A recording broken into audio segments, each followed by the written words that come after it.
Hi guys, welcome to another ASMR video here, and I am a big fan of the movie Labyrinth.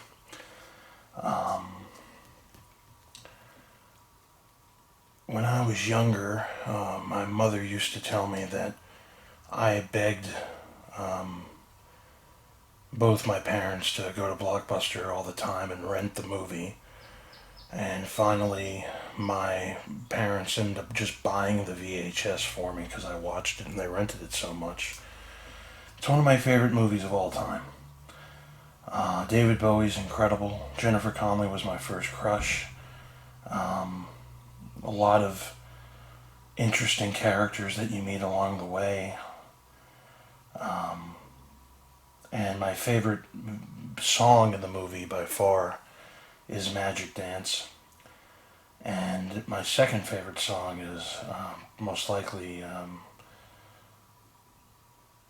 there's two. I would say the second one is Within You, which it plays at the end of the movie when Sarah is squaring off against Jareth in the stairs that lead to nowhere. And for those of you who have seen the movie, you know what I'm talking about. And then I think a close second would be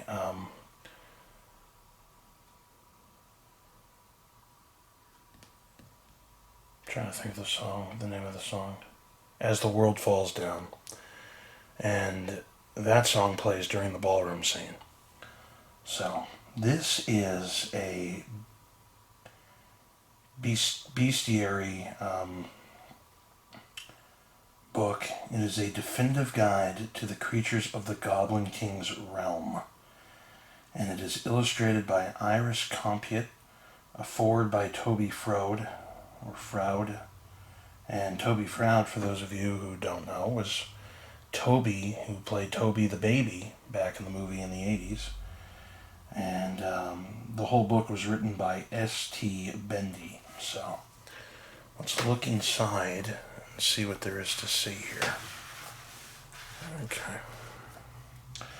This is obviously the Labyrinth, and that's the Goblin King's castle on the way here.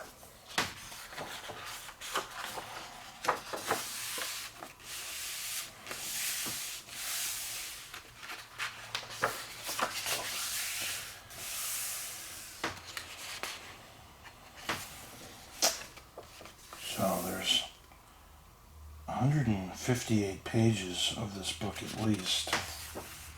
Yeah. So this is Toby Froud, and this is him as a baby. I don't know if you guys can see that page. Let me see if I can zoom out just a little. There we go. You guys will be able to see everything now. I started out life within the labyrinth, and every once in a while I enjoy going back. Playing baby Toby, I was stolen by the Goblin King and taken to his castle. It was up to my sister Sarah to journey through a magical world full of strange creatures and unlikely friends, to save me, and more importantly, find strength and courage within herself. This is where my love of Labyrinth began, and like many new generations who have since discovered the film, my love of Labyrinth continues to this day. That world was brought to life by the stunning designs of Brian Froud and the magic of the Jim Henson Company. I grew up in the real world, surrounded, inspired, and loving the truly astounding and magical work of my father Brian and mother Wendy Froud, who was a creature workshop artist on the film. The artwork they have created throughout the years has continually inspired generations of fans around the world to not only believe, but also become artists and creatures themselves, or creatives themselves. As artists, Brian and Wendy create their work using a fine balance of fantasy and reality. It leaps off the page at you, and their three-dimensional figures draw you even further into amazing worlds. Their work truly breathes life into fantasy, and makes the viewer long for other worlds just beyond reach. Not only the one seen in Labyrinth, but also many more beyond. It has always been an honor to meet new and wonderful artists who have been inspired by my parents' work.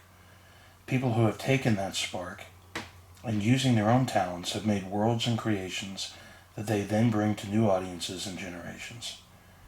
Iris Compiet is certainly one of those amazing artists whose images draw the viewer in and allow them to see beings of whom we can only dream and long to have in our reality. Iris, like my father, does this with great mastery of the pencil and brush, creating images that stimulate and stir the senses and allow you to be taken along on an otherworldly journey. The Labyrinth is a place where goblins roam and magic is found. What was created and brought to the screen by Brian Froud and Jim Henson has now been enhanced and brought forward by Iris Compiet in this book. Her work invites the next generation to explore these pages, where they will find new and exciting creatures, as well as beloved friends. Should you need us, Sarah's friends told her at the end of the film. Well, within these pages is where you will find them all, whenever you wish to journey back to the center of the labyrinth. The world of the labyrinth. Mysterious, magical, and delightfully disconcerting, the world of the labyrinth is made up of wide-ranging landscapes and uniquely diverse creatures. Ivy-covered walls, odorous bogs, and dark winding tunnels are populated by a plethora of protectors. Each creature strives to prevent visitors from reaching the heart of the maze, where the castle of the Goblin King casts its ominous shadow. It is from within that fortress that Jareth controls every corner of his kingdom, molding time, space, and even gravity to his unique sensibilities. The land of the labyrinth is thus a beautifully uncommon and highly unpredictable realm. This is the clock that Jareth winds and gives Sarah 13 hours in which she needs to solve the labyrinth and make it to the center. The outermost levels of the labyrinth emit an aura of calm. Here the topography consists of a tree-lined countryside with gently rolling hills and the occasional blooming bush. But just beyond this quiet reprieve lies a chaotic realm, for within the labyrinth there exists a seemingly endless series of walls, barriers, and obstacles. These obstructions are designed to disorient adventurers and force wayward travelers to abandon their quests. Those who manage to overcome the barricades will discover a myriad of environments unlike any seen in the natural world. From the revolting bog of eternal stench to the seemingly peaceful forest of the Fieries, the regions of the labyrinth are as diverse as their inhabitants. And among those residents, perhaps none is quite so unusual as the Goblin King himself. As monarch, Jareth controls the fates of all who live within his realm. He sits within his spiked and spired castle, commanding a network of spies from atop his elegant bone-backed throne. His many subjects, from the simple lichen to an unwitting dwarf, inform their ruler of all that takes place within his domain. Those who displease him may find themselves suspended atop the bog of eternal stench, or cast into a role of eternal servitude. Although the Goblin King's mastery of the elements make him a formidable monarch, he is not the first to govern this land. Legend has it that years before Jareth first served as ruler, the great Owl King oversaw the wilds of the labyrinth. It is said that he established many of the territory's customs, from the employment of spies to the law that any deal struck may also be unstruck, and tales of his dynasty, fairies, merfolk, were-rats, and satyrs, lived alongside heroic worms, valiant bandits, and a cowardly bush with a noble heart. Each of these creatures was careful to steer clear of the Owl King's intimidating enforcers, the fierce Featherfang and the terrifying night troll, Septimus. Though time has passed, the labyrinth's unique topography, rare flora, and curious creatures have remained staples of a land that continues to fascinate residents and adventurers alike. While little is known about many of the labyrinth's inhabitants, each deserves our wonder, deference, and regard. For although we may never fully understand their remarkable existence, we can surely learn from the unique traits and behaviors, just as we can learn from the labyrinth that shaped them. So, overview of the labyrinth. The outside. Just outside the labyrinth sits a vast valley, one rimmed by tree-laden hills and stark brambly bushes. An antique clock bearing 13-hour markers sits atop a barren tree, while the Goblin King takes to the skies in the form of an owl, keeping careful watch over his landscape. A sharply winding path leads into the valley, where rocks, shrubs, and a handful of flowers conceal a variety of winged creatures. Larks sing overhead, and fairies dart between bluebells, taking shelter in their delicate blossoms. The Entryway.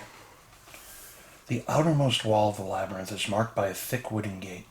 Cracked vines and pale blossoms cloak the barrier's beams, and just beyond its heavy doors, a thick mist conceals high bricked walls. The wall's dark stones are broken up by barren branches and leafless boughs, creating a corridor that seems cold and unwelcoming. But a closer inspection reveals an array of beasts thriving among the bricks, including a handful of intrepid allies. The Labyrinth. Beyond the entryway rests the maze itself. Here, among a bounty of dusty brown bricks, live the subterranean brick-keepers. These high-strung creatures manipulate the pathway stones and yell at anyone who dares to disturb them.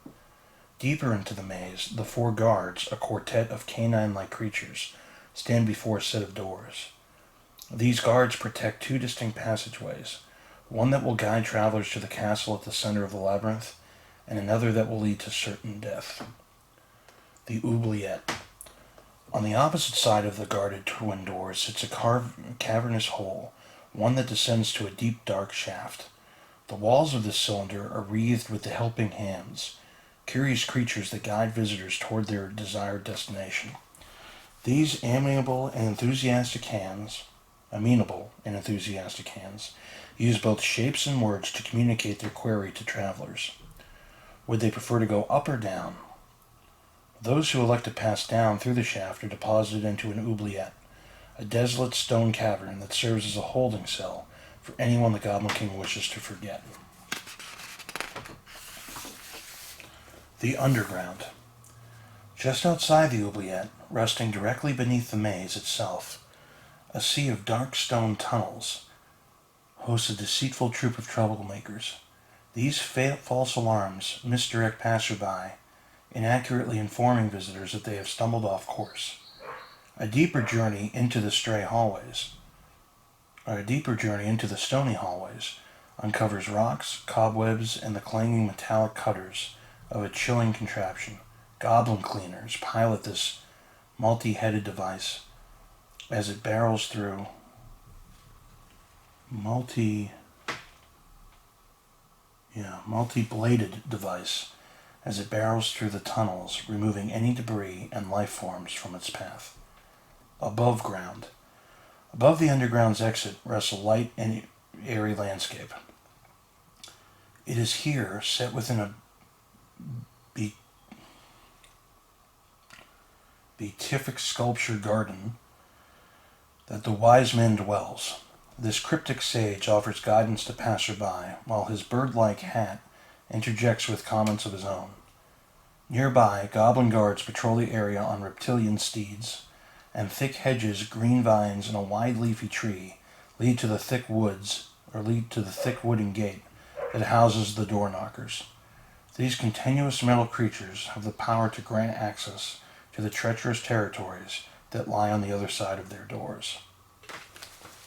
The Fiery Forest.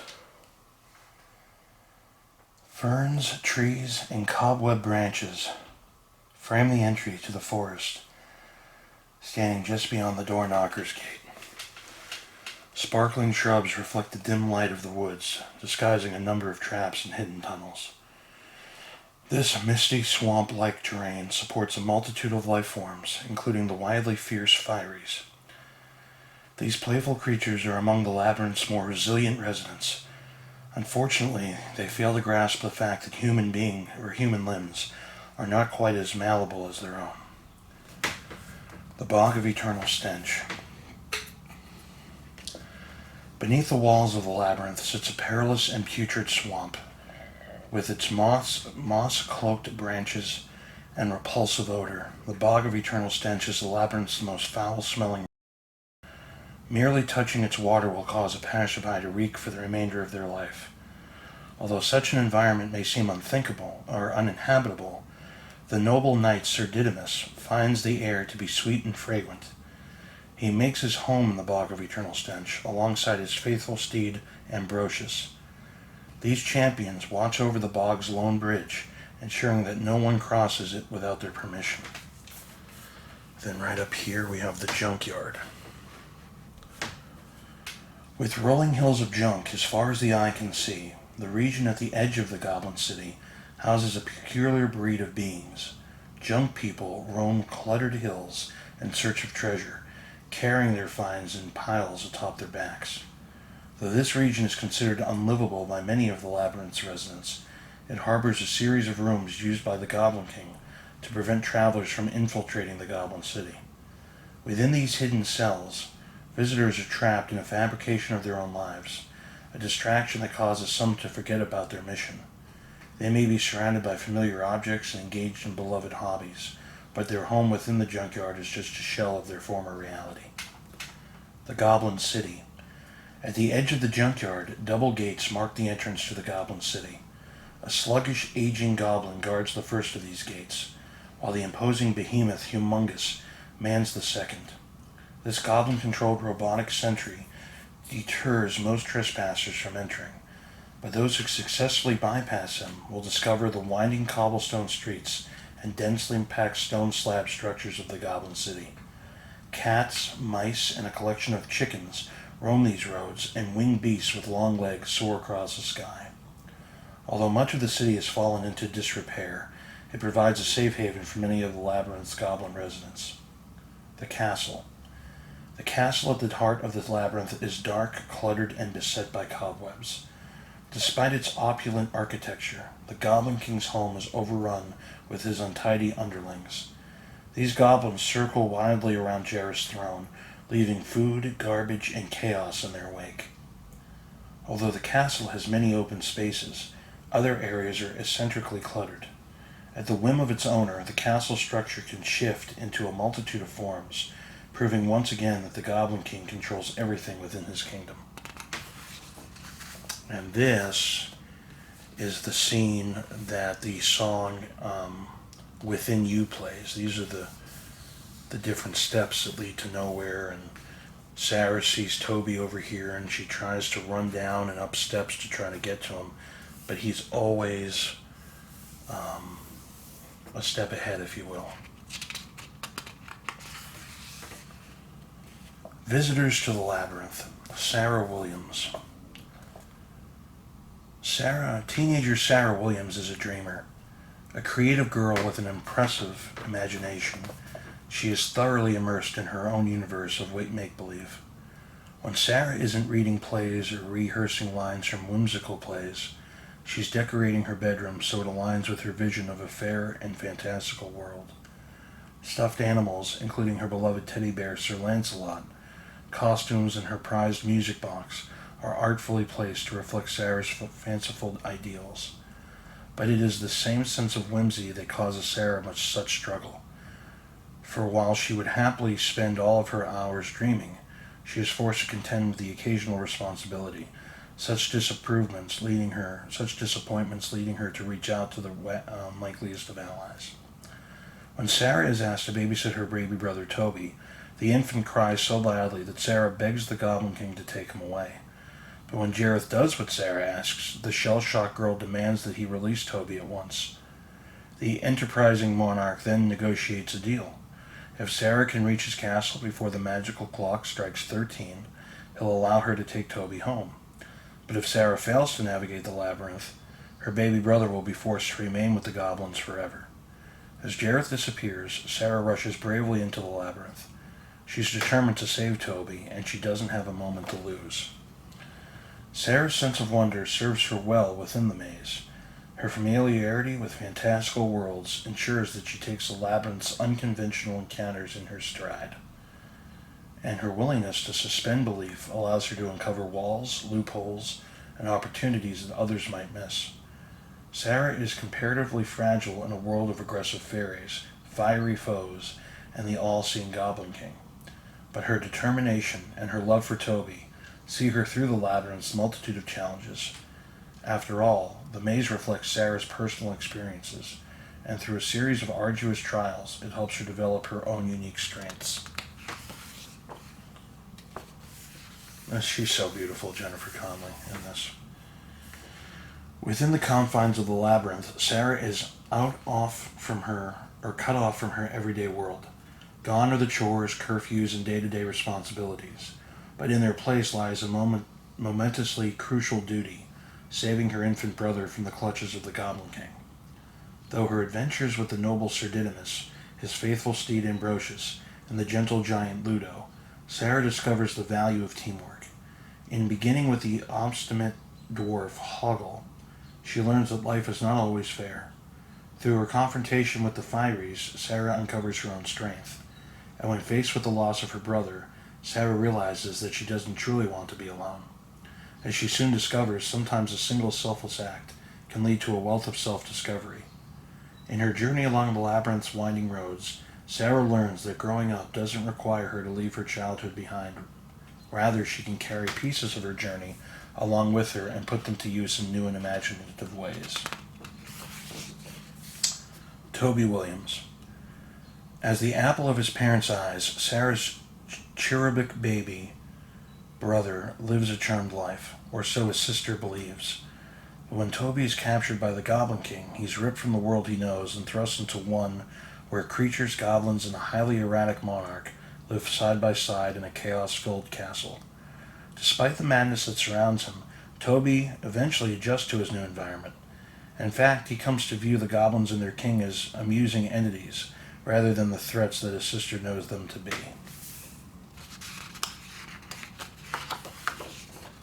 Merlin.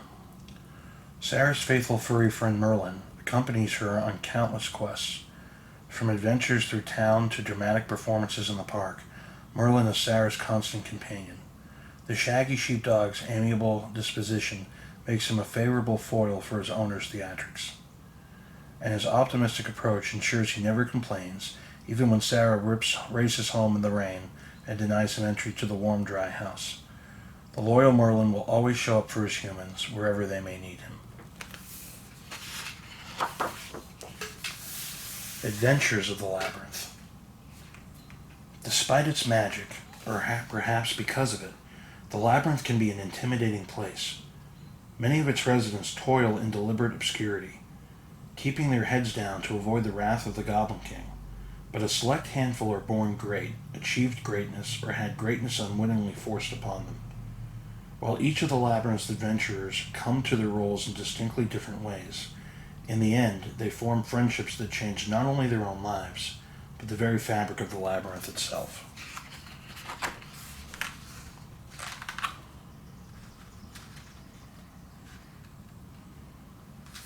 Ludo. Loyal, strong, and fiercely protective, Ludo stands by his allies in good times and bad. This devoted companion escorts Sarah through her trials within the labyrinth, seeing her safely through the bog of eternal stench, and protecting her from the perils of the Goblin City. The rusty-haired creature doesn't shrink from the Goblin King's threats. Rather, he declares his fealty to his friends and fights for their freedom. Through his steadfast commitment, Ludo shows his companions that he will support them through any ordeal, no matter how dangerous.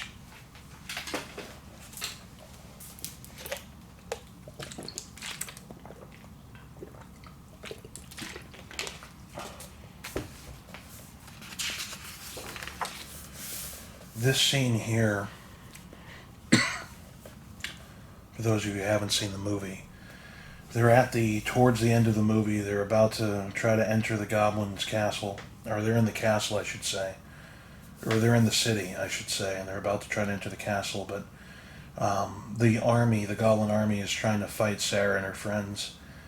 Ludo goes into a house. He's so big that he goes up the chimney, and he calls on rocks from all over to come and battle with them, so the rocks go and hit all the goblin army people. And that's what this is right here. This is his call to the rocks and stones. Through his fearsome growl frightens many a goblin. Though his fearsome growl frightens many a goblin, it is Ludo's gentle nature that sets him apart from the labyrinth's multitude of beasts. Beneath his fierce exterior lies a kindly creature, one who proudly bequeaths those he deems worthy with the most noble title of all, friend. With his imposing size, thick horns, and resonant roar, the hulking creature emits an air of danger. But Ludo's gentle disposition and his lumbering gait make him a target for mischief, making goblins.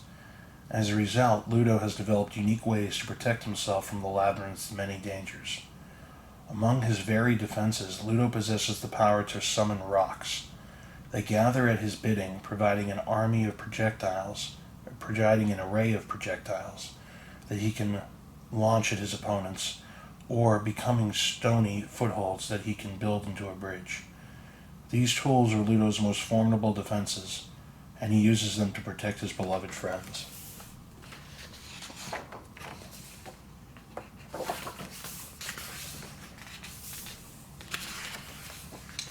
Hoggle. When Sarah first meets Hoggle, the brusque dwarf with a penchant for solitude is under the employ of the Goblin King. As a result, he repeatedly turns his back on the girl and even conspires against her. But as the hours tick by, the normally paranoid dwarf becomes a reluctant champion and true friend to Sarah. And when she needs him most, Hoggle summons his strength and rushes to her aid. In time, Hoggle comes to believe that he may not be destined for a life of solitude, and that, maybe one day, he might just be free of the Goblin King's command. Hoggle is a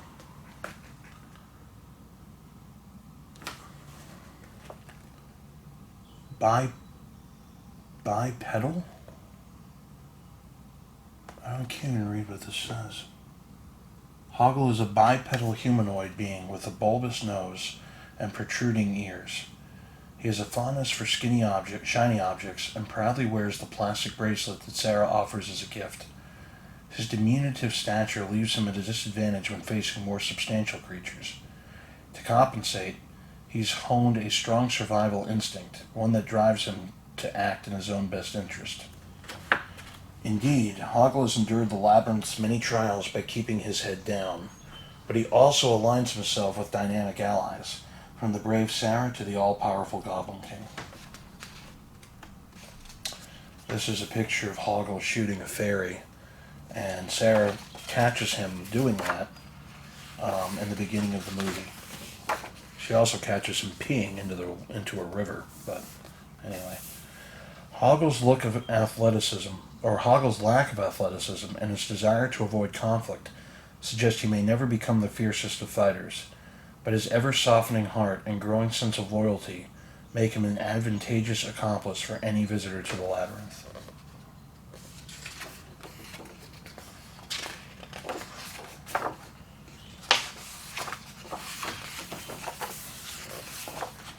Septimus and Ambrosius. Jovial, brave, and blessed with an overabundance of confidence, Septimus protects the bridge across the infamous bog of eternal stench.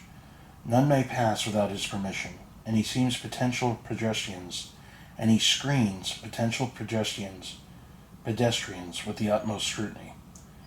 Though his ego is rather inflated and his mannerisms over the top, both Didymus and his steed Ambrosius guard their province with great tenacity and honor.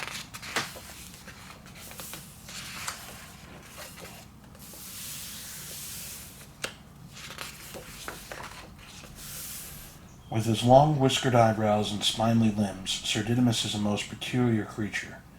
His body is covered in fur, but he walks on two legs and dresses in fanciful attire, the pants, jerkin, and feathered cap of a medieval knight. He also wields a staff, both to protect himself from assault and to punctuate his many statements, and he bends a bow-legged knee whenever he meets a damsel. Unbeknownst to him, Sir Didymus' sense of smell has been horribly compromised. He is blissfully unaware that the bog he guards carries a terrible stench. Sir Didymus considers himself the most valiant knight in the land, and he'll fight anyone who tells him otherwise. When squaring off against the imposing Ludo, he refuses to cede to the much stronger creature. Rather, he carries out his duty to defend the bog's bridge with a gallant, though unintentionally amusing air. His word is his bond, and he considers valor to be the utmost of honors. And although he follows a strict moral code, Sir Didymus discovers there is some wiggle room in his duties. His new friends can be allowed to pass over the bridge as soon as he grants them permission. Ambrosius, a faint-hearted sheepdog with a fondness for flight, is the first to run from any sign of trouble. But despite his timid nature, Ambrosius is the most devoted of comrades. He bears a striking resemblance to Sarah's canine companion Merlin, and happily serves as Sir Didymus's faithful steed. While his sense of self-preservation is strong, Ambrosius is fiercely loyal to his master, a trait that frequently lands him in perilous predicaments. Chapter 3, The Protectors of the Labyrinth. The labyrinth itself is a barricade, one designed to prevent visitors from reaching Jareth's castle. Many of its residents work in tandem with the maze, confusing, deceiving, and misdirecting adventurers so they cannot breach the Goblin King's sanctum. Others are neither supportive nor antagonistic. They simply do not know what lies beyond their door, wall, or shaft. And still more delight in playful subterfuge, distracting visitors through song, sport, or the threat of decapitation.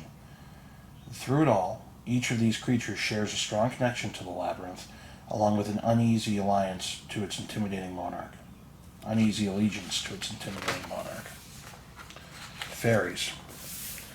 With their lithe, willowy bodies and smartly shimmering wings, the fairies of the labyrinth bear a sharp resemblance to those in Sarah's storybooks. But any similarity to these fairy tale creatures ends there.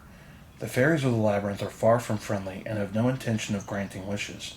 Rather, they of violence, often biting the fingers of even the most well-intentioned stranger. Because of this behavior, fairies are frequently seen as pests that require extermination. Fairies seek protection in bluebells, ducking in and out of these blooming bulbs and concealing their bodies beneath the soft petals. Their silent flight enables them to elude predators, while their sharp fangs provide a secondary means of protection. The worm. Some of the labyrinth's most curious creatures are among the most difficult to locate. Nestled atop a low brick ledge, the cheerful worm stands ready to assist. With his tufted blue hair and his crisp red scarf, the worm greets visitors with a hearty "allo." His warm demeanor makes him a charming conversationalist, one who will happily invite a stranger to come inside, meet the missus, and stay for a nice cup of tea. And while his sage counsel may help newcomers to identify the labyrinth's hidden doorways, this creature is just as likely to inadvertently lead an adventurer away from her destination. Living within the labyrinth's walls, the comfort-loving worm and his missus are kindly allies to those who need them, readily sharing all that they have with their guests. The Four Guards. Positioned before a pair of twin doors, the four guards are as confounding as they are peculiar. Guarding the left door are Allo and Jim, two dog-like creatures that stand on bowed legs. The pair wields a single shield which is decorated with an array of runic carvings. Allo stands after his upside-down counterpart, bantering joyfully with both Jim and the two guards positioned beside them. Ralph and Tim oversee the right door. Their blue attire complements the paint on their shield, and distinguishes them from their crimson-cloaked neighbors. As upper guards, both Alf and Ralph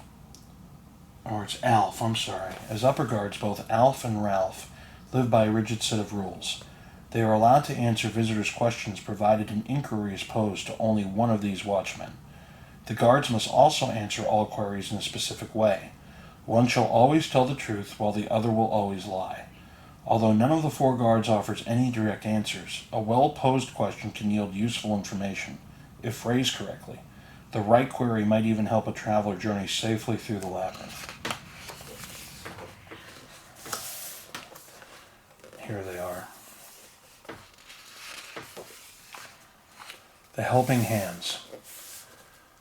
Lining the walls of a dark, narrow shaft, an assemblage of hands grabs at anyone traveling down their cylindrical corridor.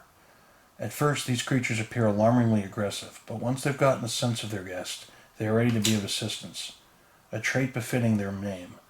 The helping hands communicate by forming themselves into faces. Fingers take the shapes of noses and brows, offering expressive reactions to a visitor's inquiries. At the same time, thumbs morph into makeshift lips, raising and lowering in time with their hands' declarations. This combination makes it appear that the hands are speaking through their finger mouths, a sight that is mildly unsettling, though certainly in keeping with the labyrinth's sense of peculiarity. The hands' substantial numbers and impressive strength enable them to carry a significant amount of weight, and their willingness to help a traveler along her journey can make them advantageous allies. The false alarms. The false alarms are carved stone faces with deep, resonant voices. They take pride in erroneously announcing that a visitor has lost their way. But those who hear these misleading warnings should take heart. This attempted diversion means that a traveler is actually on the correct path. The Wise Man in the Hat. Nestled within the hedge-lined sculpture garden lives a wise old man in a setnet bird-headed hat. Sitting comfortably atop their stone throne, they rest among a maze of airy green shrubs. There, the wise man contemplates thoughts of unfathomable depth, while the avian hat squawks in a myriad of insults. Though their relationship is continuous, the two will gladly counsel those who seek them out, although they might ask for a contribution in exchange for their advice. Because the wise man has accrued decades of wisdom, he is able to offer insight that is both practical and astute. He knows that the way forward is sometimes the way back, and that quite often it seems like we're not getting anywhere when in fact we are. And he teaches Sarah one of the most important lessons of the labyrinth. All is not always what it seems.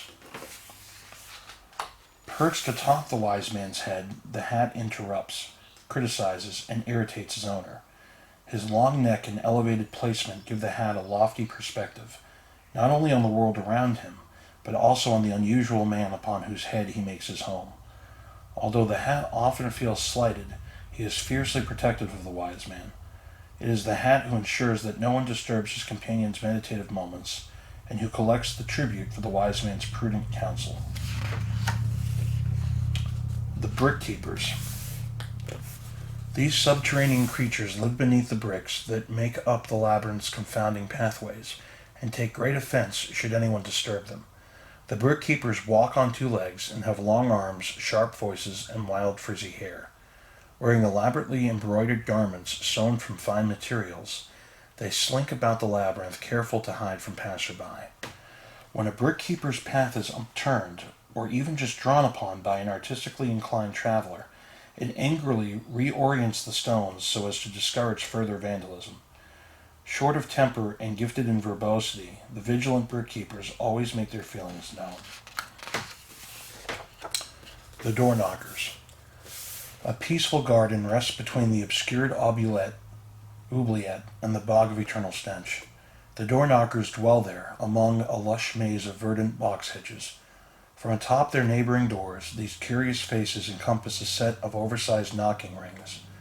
Left Door Knocker is hard of hearing and struggles to discern any sounds through the metal ring that passes between his ears. This inconvenience has made him rather cross, and he is known to berate unwitting individuals for the slightest offense. He frequently complains to his neighbor, whose incomprehensible muttering rubs Left Door Knocker the wrong way.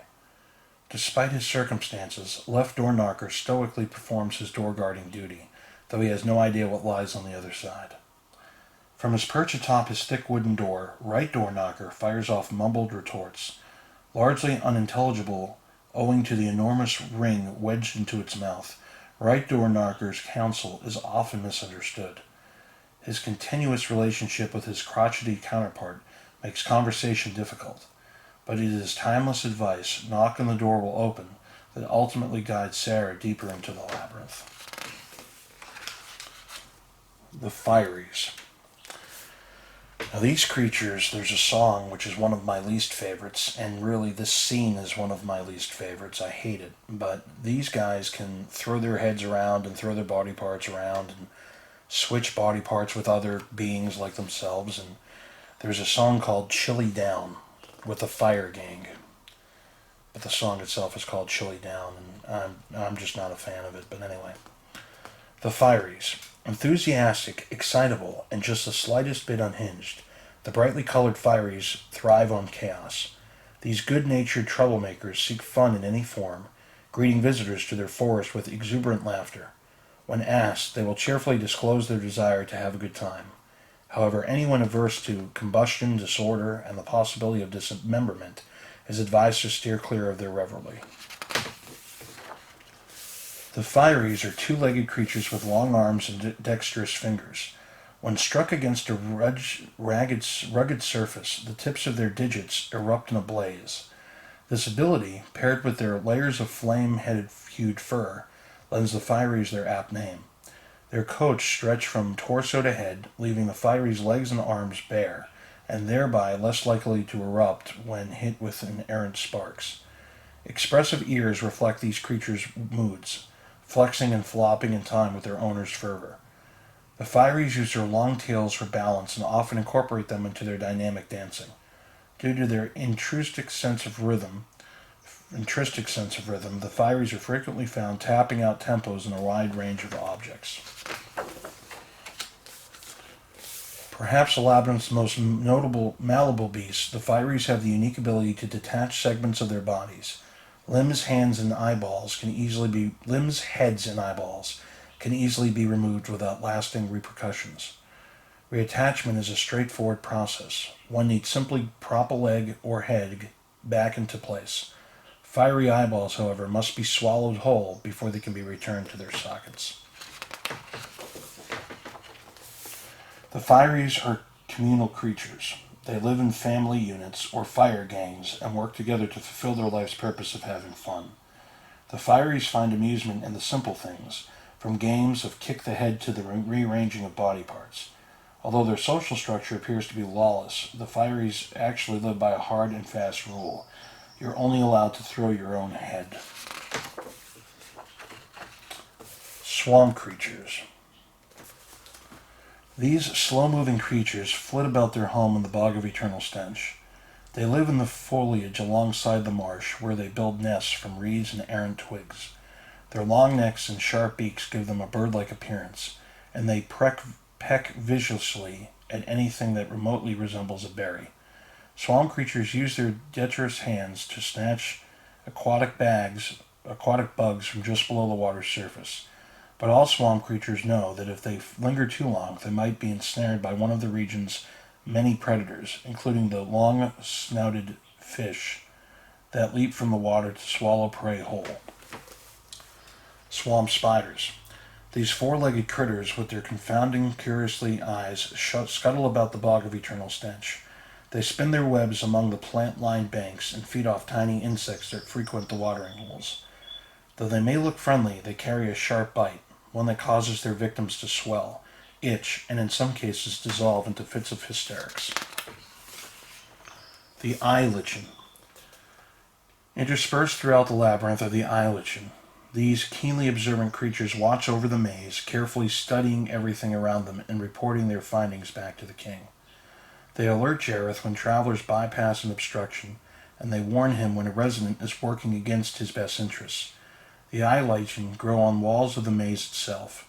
These curious creatures use their multiple vantage points to observe all, making themselves indispensable to their monarch.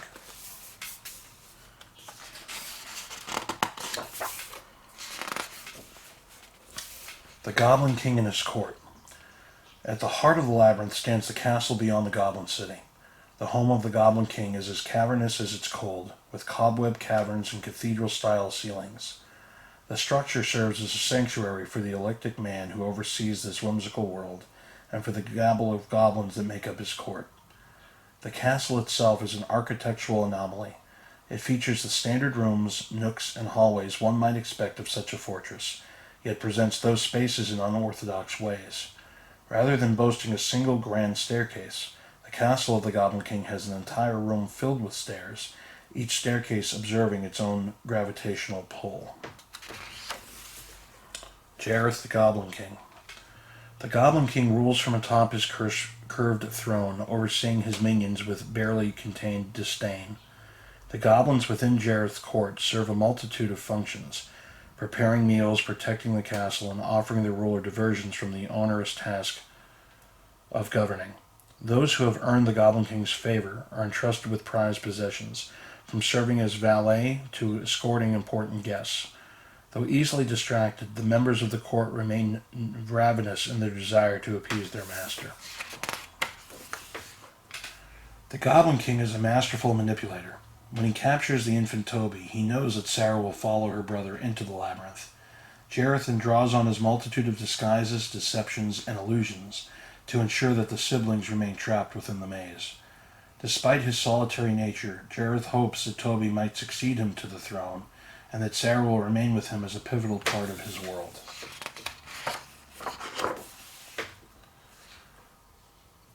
Jareth's fixation with Toby is rooted in his own childhood. The Goblin King is said to have arrived in the labyrinth as a baby, an intended heir to his predecessor's reign.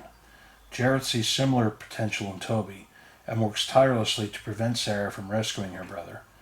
Although Jareth delegates many of the more banal childcare duties to his fawning goblins, he delights in entertaining Toby with singing, dancing, and the magical crystalline orbs he uses to observe both the labyrinth and the human world. Jareth is an accomplished shapeshifter. He frequently transforms into a white owl, a configuration that offers him an alternative means of observing his kingdom. In this form, Jareth soars high above the labyrinth, watching with a calculating eye to ensure all is as it should be. He also enters Sarah's world as an owl, keeping himself hidden while he watches over her. Beyond his ability to shift shapes, Jareth has a strong aptitude for disguise. When spying within the labyrinth, he drapes himself in rags and takes the form of a beaked beggar. In his effort to enchant Sarah, he masquerades as an elegant prince. Jareth's uncanny ability to transform himself through a variety of means allows him to manipulate every situation. He molds himself into characters who are uniquely constructed for each circumstance and enable him to converse those around him to bend to his will. The Masquerade Ball. This is the scene where the song As the World Falls Down plays. After taking a bite from an enchanted peach, Sarah is immersed in an elaborate illusion. Jareth's Masquerade Ball features elegant gowns, cascading pearls, and mist-filled mirrors. Jareth conjures this fantastical event in an effort to distract Sarah from her quest. As she draws perilously close to the castle, she finds herself in a chamber where masked revelers dance in a dizzying whirl and light reflects off crystal-draped candelabras. The ballroom evokes beauty, grace, and enchantment, but it is merely a mirage. Once its mirrors are shattered, the occupants drift into the ether, and Sarah discovers that she has lost valuable time. A variety of goblins. A vast variety of goblins provide the many services required by the Goblin King. From guards to artists to caretakers, this multitude of creatures attend to Jareth's whims. Some, like the benevolent Betelgum, Beetleglum, know their master's storied history and possess a unique perspective on his unpredictable behavior. Others, like the castle goblins, lack any form of intelligence and cause their king unending frustration. Though varied in appearance, acumen, and aptitude, the goblins of the labyrinth are united in their desire to serve their monarch while avoiding his terrible wrath. Caretaker goblins. A great many goblins serve in the caretaking roles. They tend to the needs of others, providing food and clothing after their charges. Among these caretakers, goblins, chiefs are adored across the kingdom for their ability to nourish and delight. The Goblin Cook, Weech, is famous for her ability to single-handedly prepare food for an entire army. However, she prefers to work with an assistant, one who literally puts his whole heart into his dishes before returning the organ to his chest. This unusual ingredient is said to give his meals a most delightful boost of flavor. Cleaning goblins, not to be confused with the subterranean cleaners, provide another useful service.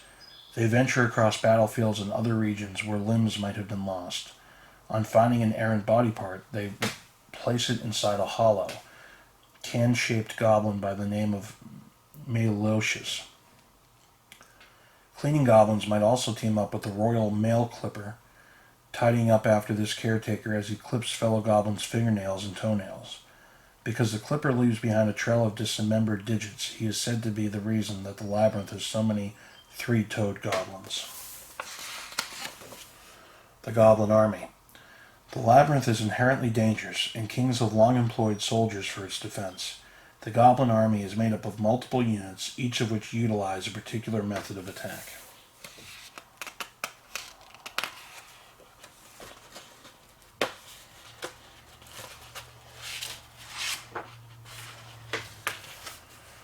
Mounted soldiers use pikes and spears to drive invaders back.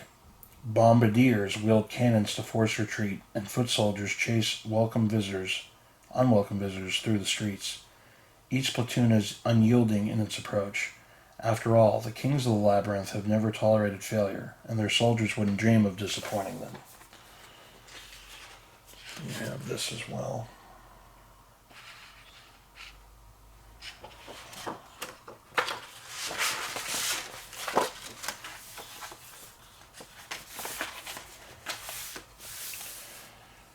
The Goblin Military has many moving parts.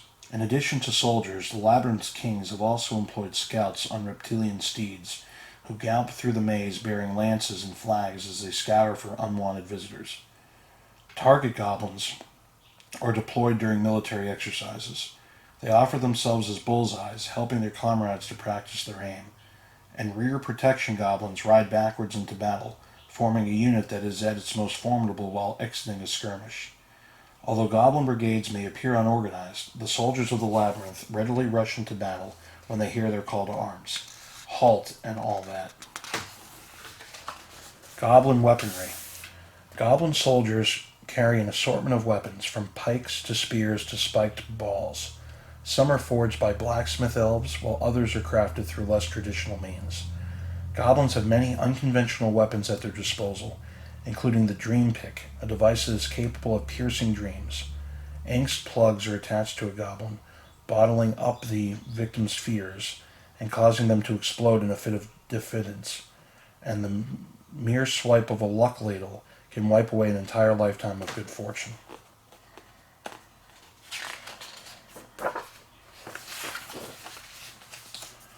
While the long-footed goblins that resemble spiky helmeted spheres are usually used softly as cannonball, or solely as cannonballs, the similarly built fodder can function as both an offensive weapon and a teapot.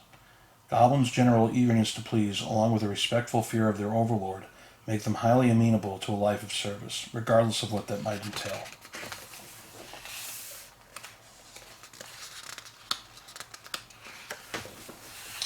Nipper sticks. Among the goblins' more worrisome weapons are the dreaded nipper sticks, long, thin poles topped by aggressive toothed beings that bite everything they encounter. These fierce creatures cling to their sticks with pointed talons, leaving their jaws free to gnash on anything within reach. With sharp protruding fangs and a pole-length reach, nipper sticks can be highly dangerous weapons. Because the creatures are prone to attacking their handlers, the goblins who carry them wear spiked helmets and metal shoulder plates to avoid undue injury. These goblins with these nipper sticks were attacking Ludo with them. Ludo was tied up, and Sarah releases him, and that's where Ludo officially meets Sarah. Sarah saves him from these guys. Goblin Amusements. Athletic pursuits offer an escape from everyday routines, and goblin athletes are respected for both their physical prowess and their bravery. Games like Lunch Ball require teams of identically clothed goblins to compete to be the first to eat a ball, and then discern which player has consumed it. In Goblin Headbanging, contestants don poison-tipped horns with which they attempt to stab one another. The venom from these horns will cause a victim's pants to fall off. And another curious amusement, Elid's Worm Circus, showcases a trope of highly trained worms. These creatures have been taught to stand end to end, grow to 60 feet in length, and battle their ringmaster, much to the delight of the goblin audiences. Goblin Specialties. Other goblins fill unique roles within their communities. For example, politician Rome Baba is not only known for serving as prime minister, but also for being the host of the world's biggest flea. Bonus Eventus possesses a variety of body parts that speak incessantly. Gertie goblins are nearly as likely to issue a fatal bite as they are to offer a cup of homemade cocoa. While each of these types of goblins serves as individual function, all contribute to their collective curiosity of the great Goblin Kingdom. Artists. Goblin artists serve as important function within the labyrinth. Their works inspire and amuse, distracting residents from their everyday toils. The performing arts scene is particularly engaging, with poets like Breg amassing a significant number of admirers, while actors Ampron and Gilbergeist have achieved astounding levels of fame. Popular physical artists depict scenes of death and destruction, subjects that goblins find less controversial than more lighthearted works of art. And the fashionable clothing from designers Neve and Falk is admired throughout the kingdom. However, because the garments have such high prices and are made from fabrics that are far too heavy to wear, this pair has never sold a single design. Bandance and the Goblin Horde. Particularly spirited residents of the labyrinth might eventually leave the maze to join the bandits. These packs of creatures roam the high hills that surround the labyrinth, creating mischief and chaos wherever they go. Intriguingly, the infamous goblin bandit Fetal has been known to return stolen goods to his victims. He cleans the items up, attaches a poem he has written himself, and delivers his bounty to its original owners, even if he has already killed them. The Goblin Horde gathers in a region known as the Great Howling Waste. While nobody is certain just what this horde is composed of, it is known to be watched over by these three goblin keepers, Lampsonius, Candlewick, and Agamor. These vigilant guardians are so dedicated to their work that they forego sleep, food, and holidays. The Sage and his assistant. The ancient goblin Loke is renowned for his wisdom. An accomplished mediator of disputes, he travels across the labyrinth, issuing judgments on behalf of those who seek his services. Because his pronouncements take Loke some time, in one case a full 70 days, he occasionally finds that these quarrels resolve themselves. However, when a solution is not forthcoming, he has been known to employ the services of additional goblins to hasten the process. Locke is frequently accompanied by his usher, Mess, a diminutive goblin whose subservient nature makes him a most willing assistant. The Cleaners. Deep beneath the labyrinth's surface, a blade-lined device spreads through the twisting stone tunnels. This machine's spinning cleavers are operated by 4 determined goblins, each of whom is tasked with removing unwanted debris. These goblin cleaners are unyielding in their pursuit of cleanliness, and those unlucky enough to get in their way might find themselves sucked into the swirling skewers of their deadly apparatus. The Junk Lady. This frowning goblin with weather-worn skin lives in the Junkyard at the base of the Goblin City. She is one of the many junk people who roam this clutter-strewn region, collecting cookery, furniture, and bottles to pile atop their deeply hunched backs. The Junk Lady uses her treasures to distract travelers who have drawn near to the maze's center. She may offer a visitor individual items from her stash, or invite them into a room filled with mementos from their life beyond the labyrinth. A visit to one of these rooms can distract occupants for hours, enabling the Goblin King to run out the clock on his victims, trapping the Junk Lady's target within the labyrinth forever. The Goblin City Gates. The Goblin City is situated just beyond the Junkyard and is guarded by 2 gates. A sleepy guard protects the outer archway, where a set of thick wooden doors remains unlocked. The second gate, however, is considerably more imposing and far less likely to be breached. Humongous. The inner gate of the Goblin City makes up 2 halves of one terrible creature.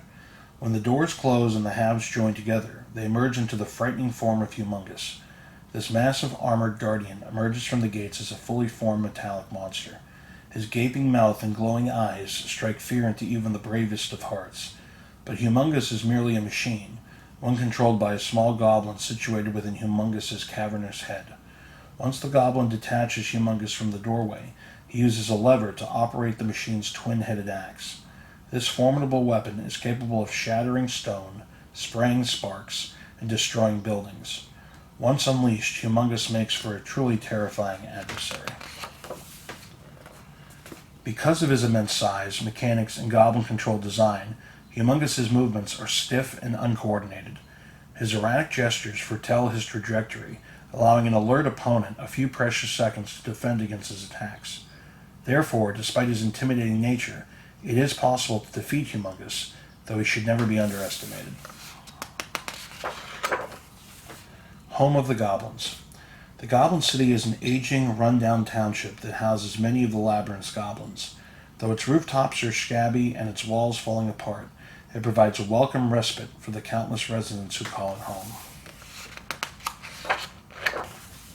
The Labyrinth of Yober. Legend has it that long before Jareth ruled the Labyrinth, another monarch oversaw the maze.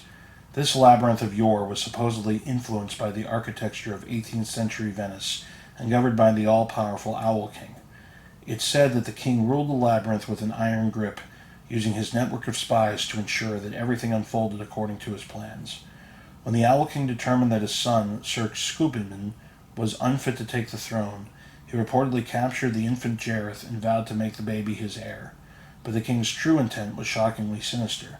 He secretly planned to sacrifice the infant, stealing Jareth's life in order to extend his own. Some stories tell that Jareth's mother, Maria, demanded that the king return Jareth, but she was issued a challenge by the monarch. If she could successfully traverse the labyrinth and reach its castle before the clock struck 13, the Owl King would hand back her son. But if she failed, Jareth would die, and Maria would become the king's slave.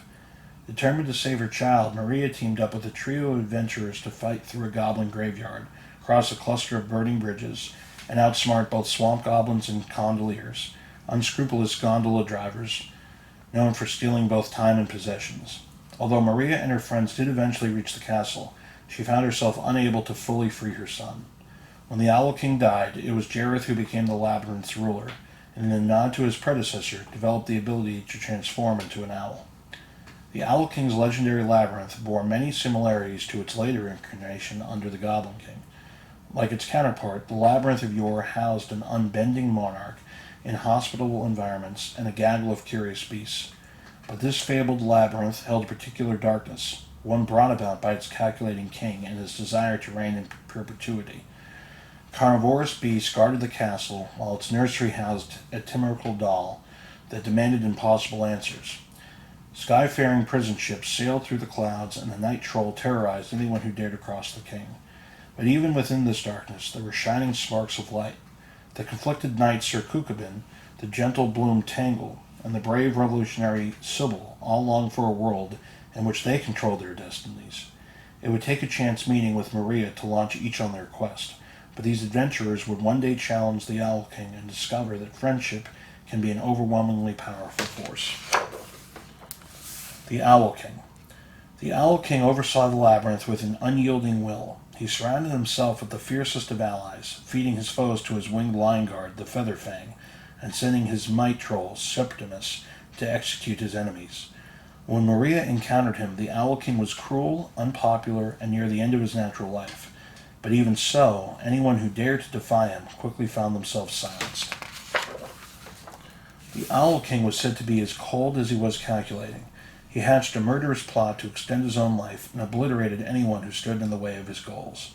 He despised curiosity, declaring that kings must rule, not wonder. And he understood that every rule had a loophole, a fact he used to his every advantage. Betelgum. This gentle, kind-hearted goblin has served the kings of the labyrinth for hundreds of years. He is said to have played a vital role in the Owl King's court, gaining his master's trust and earning a coveted spot within his inner chambers. According to legend, when the infant Jareth arrived in the labyrinth, it was Betelgum who looked after the baby. The goblin made it his life's work to care for his charge, a duty he continued when Jareth became the Goblin King. As the years went on, the kindly Betelgum appeased his master by caring for a new infant, Toby. He showed the baby the same compassion that he extended to the young Jareth, and acted to help mollify the child, and also saved the Goblin King from the chore of dealing with humans. Betelgum has spent a lifetime striving to create harmony, both within the castle and beyond its cobweb walls.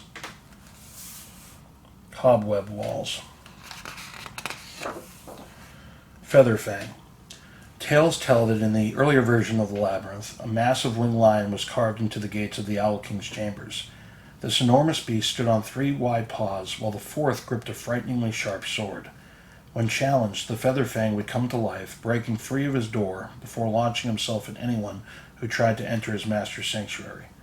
His vicious determination ensured that the castle was rarely breached. All within the king's court were well aware that if they dared to cross their ruler, they might just be fed to the Featherfang. The Pavement. The base of the Labyrinth of Yober was reportedly comprised of ever-shifting surfaces, but one face-shaped section of stones, the Pavement, possessed a mind of its own. It offered unsolicited counsel and warned residents of the king's deepening displeasure, and when insulted, the Pavement crumbled in on itself to create a gaping hole. The Pavement also served as a visual conduit. The Owl King was said to have peered through its stones to examine what was happening within the labyrinth. This unique vantage point gave the monarch an ongoing view of his kingdom and turned the Pavement into an unlikely spy. Condoliers. Wild-eyed goblins with deceitful dispositions, the Condoliers were said to be among the Labyrinth of Yober's most confusing foes. They rode lithe gondolas across the maze's many canals, and bear a striking likeness to the helpful gondoliers of 18th century Venice, but unlike their human counterparts, Condoliers were known for swindling passengers. As it turned out, the only place a Condolier would ever take a traveler was the very destination that individual had requested. Septimus.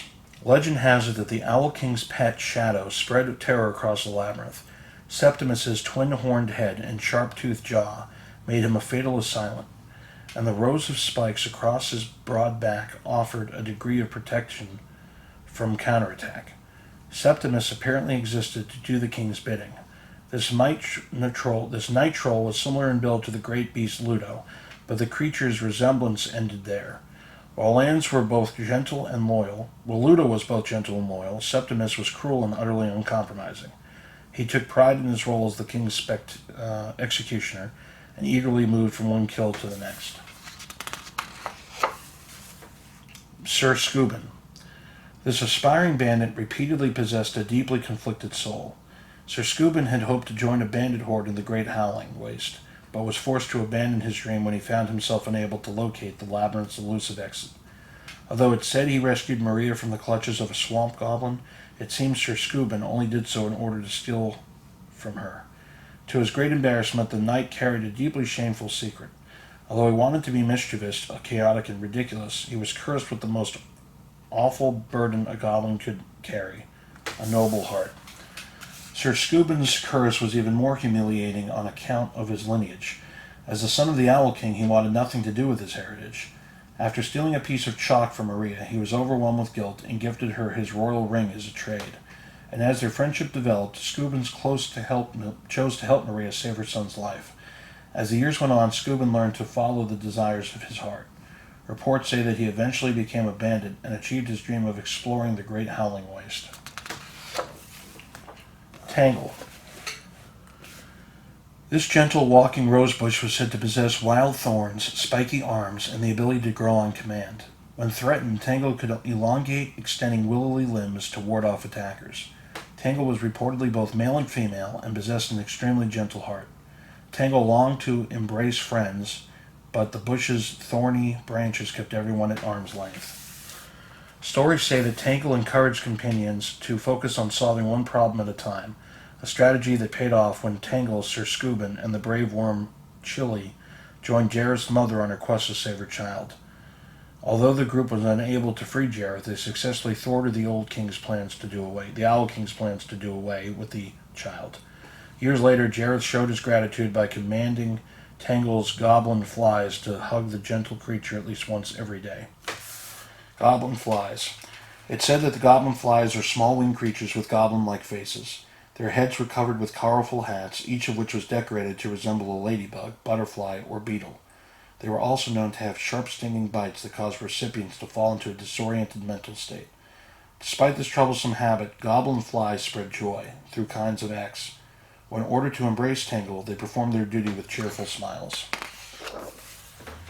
Bundergast the Invincible, a.k.a. Sybil.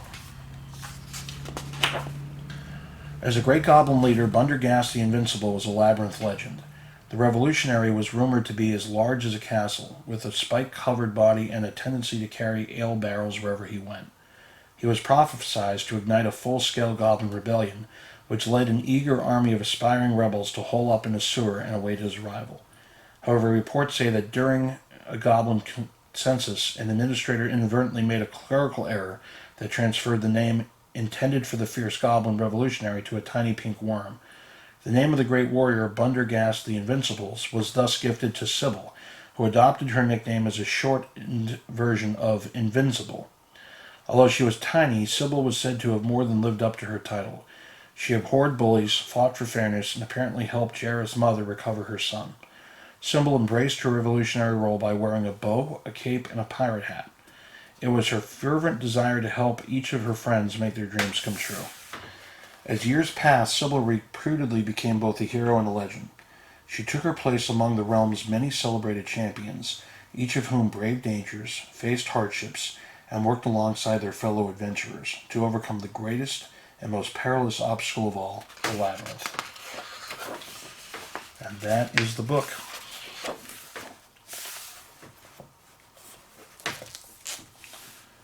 Discover the world of Labyrinth in this guide to the wondrous creatures of the Goblin King's realm, featuring illustrations by acclaimed artist Iris Compiat.